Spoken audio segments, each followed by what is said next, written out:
Assalamualaikum warahmatullahi wabarakatuh, teman-teman mahasiswa. Untuk materi kuliah hari ini kita akan membahas tentang sejarah, fungsi, dan kedudukan bahasa Indonesia, gitu ya. Hal ini untuk membantu teman-teman dalam menjawab kenapa sih kita itu kok di level perguruan tinggi masih saja belajar bahasa Indonesia. Nah, jadi kita awali dengan ini loh sejarahnya bahasa Indonesia. Ini loh fungsinya gitu ya. Kemudian ini kedudukan bahasa Indonesia. Nah, untuk bahasa Indonesia sendiri tuh sebenarnya gimana sih atau dari mana asal usul nama Indonesia? Kemudian mengapa bahasa di dunia ini bisa banyak sekali? Ya, kemudian dari mana asal mula bahasa Indonesia? Nah, untuk yang dari mana asal usul nama Indonesia, kemudian asal mula bahasa Indonesia, ini teman-teman bisa menyimak video susulan yang saya kirimkan secara terpisah filenya gitu ya. Nanti di situ ada bacaannya, teman-teman bisa menyimak. Nah, untuk mengapa bahasa di dunia ini bisa banyak sekali itu terkait dengan arti dari bahasa sendiri, bahwa bahasa itu adalah sistem bunyi yang arbitrer. Maksudnya adalah jadi itu kesepakatan bersama. Jadi setiap daerah, setiap desa itu memiliki kesepakatannya masing-masing untuk menamai tempat yang dipakai untuk duduk itu sebagai apa. Oh, ada yang menamai kursi gitu ya. Ada yang menamai bangku gitu. Ada yang menamai dengklik. Nah, itu banyak ya, itu banyak. Jadi itu disesuaikan dengan kesepakatan bersama dengan anggota masyarakat pengguna bahasa itu. Gitu ya. Jadi banyaknya bahasa. Tidak perlu jauh-jauh ke luar negeri, di Indonesia itu juga banyak teman-teman jumpai ya, bagaimana bahasa Indonesia itu menyatukan dari semua bahasa daerah yang ada, baik itu bahasa daerah Jawa, Sunda, kemudian Madura, bahasa Bali. Bayangin kalau teman-teman ngumpul dalam satu forum tidak ada bahasa nasional, bahasa Indonesia. Nah, ini tentu teman-teman tidak akan bisa gitu ya berkomunikasi. Jadi itulah kenapa bahasa Indonesia itu sebagai penyelamat gitu ya, sebagai kalau boleh dikatakan pemersatu gitu ya, pemersatu. Nah, ini videonya saya kirimkan dengan file terpisah kepada teman-teman untuk bisa disimak secara leluasa. Nah, untuk pentingnya peranan bahasa Indonesia itu memang sudah tertulis di dalam Sumpah Pemuda, teman-teman. Jadi, dasarnya ada dua, Sumpah Pemuda dan Undang-Undang Dasar 1945. Tadi sudah saya sempat singgung ya, bahwa fungsi bahasa Indonesia itu tentu sebagai alat pemersatu, jelas ya. Kalau teman-teman berkuliah, kemudian apa ya, ibaratnya ngekos gitu ya, itu kan teman-teman harus komunikasi dengan tetangga-tetangga kosan, dengan teman-teman yang berada di kelas. Nah, itu kan nggak mungkin kalau teman-teman itu tidak menggunakan bahasa Indonesia. Nah, ini kalau nggak ada bahasa Indonesia, kemungkinan persatuan bangsa Indonesia belum seperti saat ini gitu ya, belum seperti saat ini. Nah, untuk bahasa Indonesia yang sekarang ini menjadi bahasa nasional itu memang berasal dari bahasa Melayu dialek Riau gitu ya. Nah, akhirnya bahasa Melayu ini dipakailah sebagai lingua franca di seluruh Nusantara, atau bahasa yang umum dipakai gitu ya. Nah, bahasa Melayu Riau kemudian diterima atau dilirik gitu ya sebagai bahasa nasional. Nah, ini adalah prasasti yang menunjukkan bahwa bahasa Indonesia itu sudah mulai merintis dirinya dengan keberadaan bahasa Melayu ya. Nah, ini nanti teman-teman bisa melihat-lihat lagi ya, ini prasastinya gimana tulisannya. Nah, pada zaman Sriwijaya gitu ya, sebenarnya bahasa Melayu itu berfungsi untuk beberapa hal. Nih teman-teman sudah bisa membaca dari layar ya. Jadi yang pertama itu sebagai bahasa kebudayaan. Jadi di sana ada aturan-aturan yang tertulis gitu untuk masyarakat, ataupun aturan tidak tertulis juga menggunakan bahasa Melayu ini. Kemudian bahasa Melayu dipakai sebagai bahasa perhubungan, teman-teman. Tadi sudah saya singgung.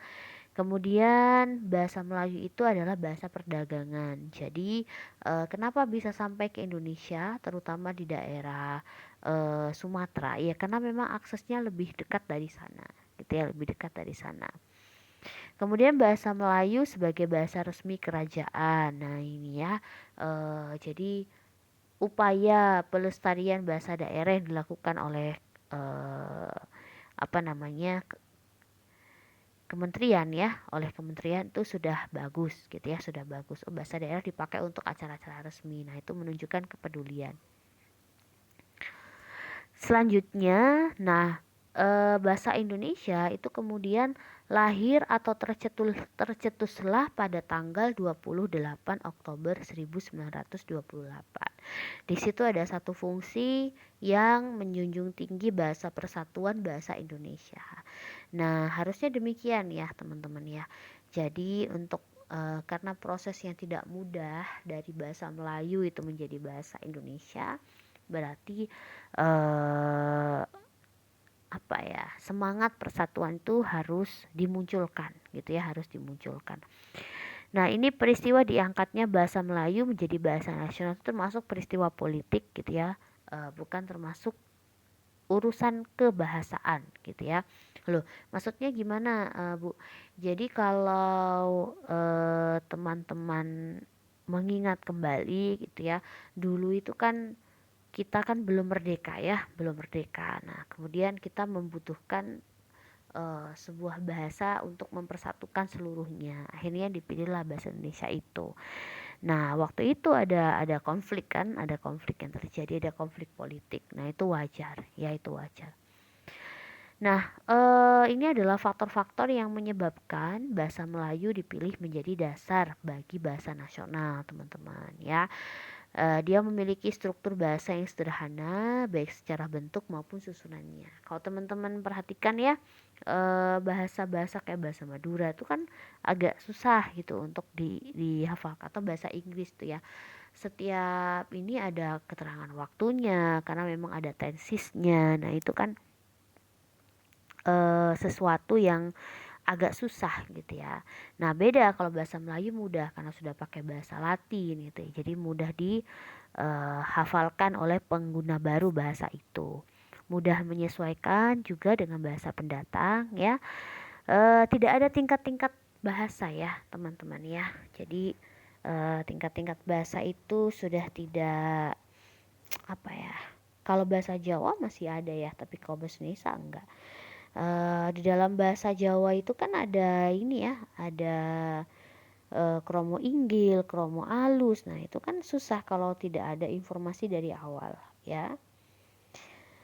Kemudian ini ya, milik suku bangsa pelaut benar, kemudian tempat tinggalnya strategis, ya, sehingga bahasa Indonesia itu bisa masuk ke Indonesia melalui bahasa Melayu.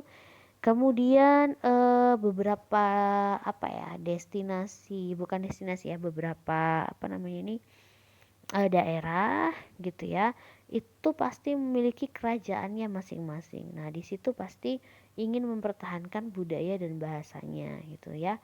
Nah, itu wajar ya, itu wajar. Selanjutnya ini adalah perkembangan bahasa Melayu teman-teman, hingga menjadi bahasa Indonesia yang lebih baik ya, maksud saya yang lebih baik. Jadi sudah ada gitu ya, dari tahun 1901 itu ejaan bahasa resmi Melayu yang dipakai bahasa Indonesia itu seperti ejaan Van Ophusen ya. Habis ini saya kasih contoh.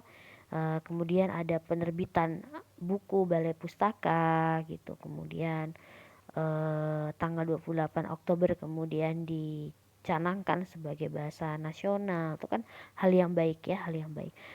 Penerbitan karya sastra sudah bisa dihandle oleh warga lokal. Nah, itu kan hal yang menunjukkan positivisme gitu ya. Kemudian tahun 1947 itu ejaan berganti menjadi ejaan Suwandi atau ejaan Republik, jadi bukan memakai ejaan Van Ophusen lagi. Sisanya kegiatannya adalah kegiatan-kegiatan seminar atau konferensi untuk menunjang ini ya, tujuan kebahasaan sendiri gitu. Misalnya Kongres Bahasa Indonesia, Seminar Nasional Kebahasaan. Nah, itu yang diadakan ya. Ini adalah contoh untuk penulisan ejaan Van Ophusen, ada ejaan Republik ya, sama ejaan yang disempurnakan. Di sini teman-teman kelihatan bedanya. Kalau dulu itu kan orang nulis misalnya apa ya, toeko gitu misalnya, oe ya, ada oe-nya gitu. Nah itu bisa gitu ya, di ejaan Republik atau ejaan Swandi diubah menjadi huruf U gitu. Jadi yang namanya Soewandi, nah itu sudah menjadi Suwandi. Jadi tidak ada diftong oe, tapi sudah menjadi u saja.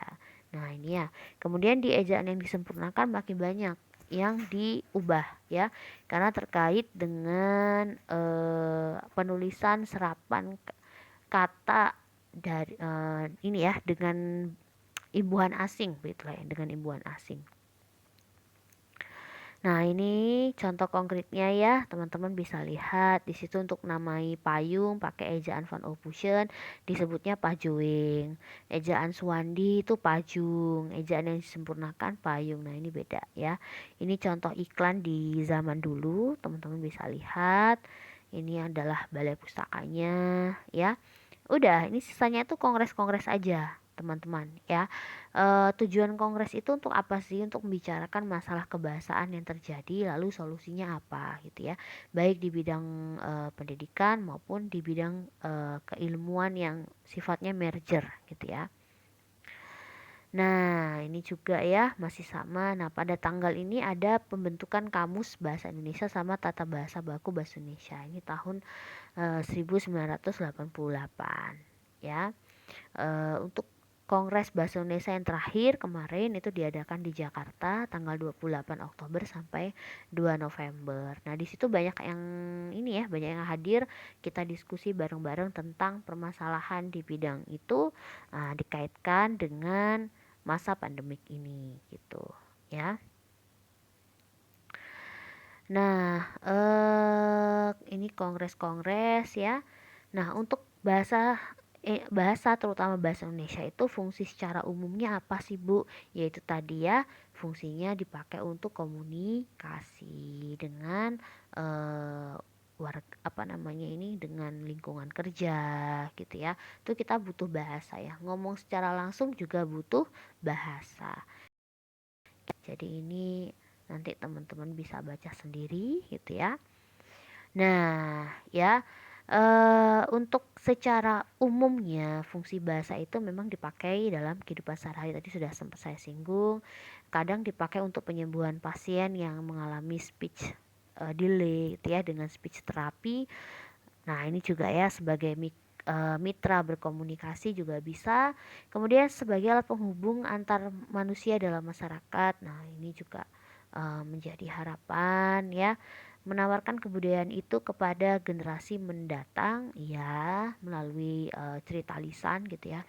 Kemudian sebagai alat untuk berpikir. Kita kadang kalau berpikir pasti di benak kita pakai bahasa ya, pakai bahasa. Nah, kalau menurut Keraf itu fungsi bahasa dibedakan jadi 4 gitu ya. Ada sebagai alat atau media komunikasi, untuk ekspresi diri, untuk integrasi dan adaptasi sosial, lalu sebagai alat kontrol sosial.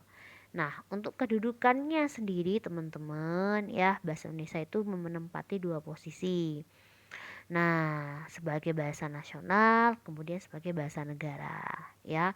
Jadi teman-teman, kalau nasional tuh lebih ke pemersatu aja ya. Kalau bahasa negara tuh maksudnya ya semua warga negara harusnya memakai bahasa ini meskipun dalam situasi yang sifatnya ada acara pakai bahasa Inggris gitu ya. Itu tetap harus pakai bahasa Indonesia sebenarnya.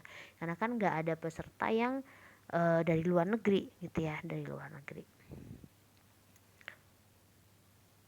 Nah, selanjutnya ini untuk fungsi bahasa Indonesia sebagai bahasa negara ya.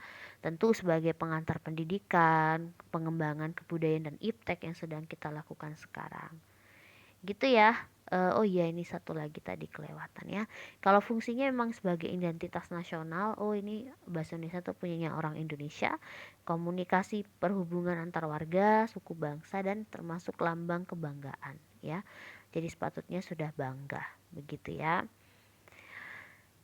Nah, ini ada presensi kehadiran yang harus teman-teman lakukan gitu ya, terkait dengan membuat mind mapping ya. Nah ini ya, silahkan teman-teman bisa membuat mind mapping gitu ya untuk materi tentang sejarah bahasa Indonesia. Jadi dari awal sampai akhir tuh sejarahnya seperti apa sih bahasa Indonesia itu gitu ya. Kemudian teman-teman bisa menyebutkan dan menjelaskan hal yang dapat menumbuhkan sikap bangga terhadap bahasa Indonesia. Ini bisa di lembar yang terpisah gitu ya. Kemudian silakan bedakan fungsi dan kedudukan ya dalam bahasa Indonesia, kedudukan dari bahasa Indonesia itu sendiri ya. Jadi ada 3 ya teman-teman ya. Silakan teman-teman bikin mind mapping gitu ya.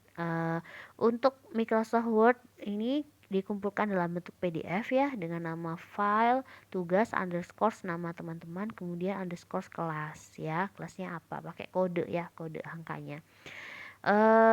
Kemudian untuk yang terkait dengan link ya, link pengumpulan nanti akan saya kirimkan di grup kelas.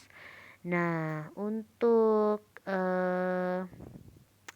pengumpulannya gitu ya, silahkan bisa dikumpulkan melalui e-learning ya, melalui e-learning. Silahkan dikumpulkan maksimal hari ini ya, maksimal hari ini di jam perkuliahan sudah harus dituntaskan ya, harus dituntaskan. Kalau misalnya butuh tambahan waktu, teman-teman bisa kita komunikasi melalui grup WA kelas kita. Demikian teman-teman yang bisa saya sampaikan. Semoga ini memberikan manfaat untuk teman-teman menjadi lebih berkembang ya. Saya akhiri, wassalamualaikum warahmatullahi wabarakatuh.